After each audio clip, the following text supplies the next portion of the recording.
নমস্কার বন্ধুরা, পুষ্প রান্নাঘরে তোমাদের সবাইকে স্বাগতম। আজকে চলে এসেছি আর একটা ভিডিও নিয়ে। আমি কড়াতে কালো জিরে ফোড়ন দিয়ে দিয়েছি। এখানে কেটে রেখেছি আলু আর কাঁচা লঙ্কা দিয়ে দেবো।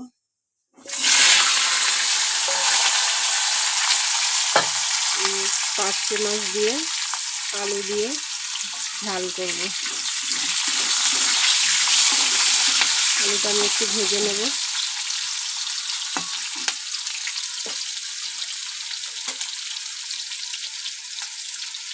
স্বাদ মতো লবণ দিয়ে দেবো।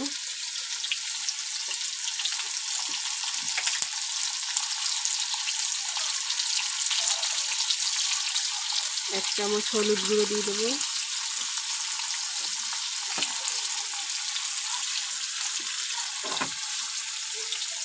সামান্য জিরের গুঁড়ো দিয়ে দেবো।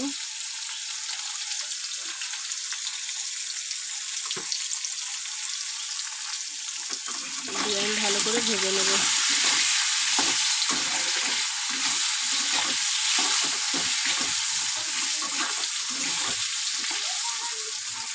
এবার আমি পরিমাণ মতো জল দিয়ে দেবো।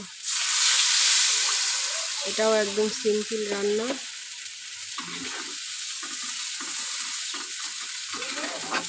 ফুটে গেলে 5 মিনিটের জন্য ফুটিয়ে নেব। তারপরে মাছ ভাজাগুলো দিয়ে দেবো। হয়ে গেছে, ঝোলটা আমার ফুটে গেছে। এখন আমি ভেজে রাখা মাছগুলো দিয়ে দেবো।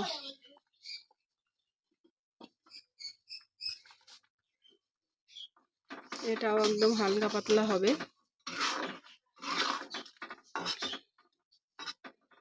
একটু ফুটলে আমি নামিয়ে নেব।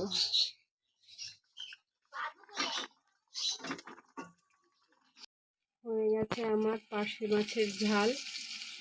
তোমাদের যদি ভালো লাগে তাহলে তোমরা লাইক করো, কমেন্ট করো, শেয়ার করো, সাবস্ক্রাইব করো।